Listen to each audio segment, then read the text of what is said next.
আমরা বলতে চাই প্রত্যেকটা ভোটের স্বতন্ত্র মর্যাদা প্রতিষ্ঠিত হবে পিআর পদ্ধতির মাধ্যমে। ছোটখাটো দলগুলো যত কমই ভোট পায় না কেন, 1% ভোট পেলেও বাংলাদেশে 300টা আসনে তারা 3টা এমপি লাভ করতে পারবে। এজন্য বাংলাদেশে নির্বাচন হবে, পিআর পদ্ধতিতে নির্বাচন হবে।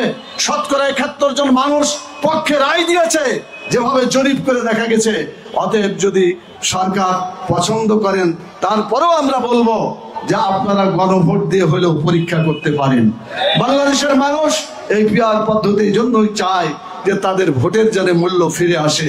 সেজন্য আমরা নির্বাচনকে স্বচ্ছ এবং মানুষের উপকারী করার জন্য আমরা বলতে চাই পিআর পদ্ধতিতে নির্বাচন হবে।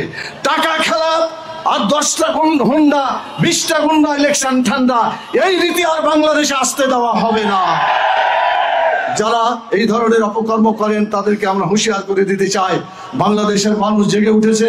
কিভাবে ফ্যাসিস্টদেরকে তাড়াতে হয়, কিভাবে জালেমদেরকে পরাজিত করতে হয়, বাংলাদেশের মানুষ এটা শিখে ফেলেছে। অতএব অন্যায় যারা করতে চায়, জুলুম যারা করতে চায়, চাঁদাবাজির মাধ্যমে যারা নির্বাচন করতে চায়, তাদেরকে জনগণ প্রত্যাখ্যান করেছে, আগামীতেও করবে ইনশাআল্লাহ।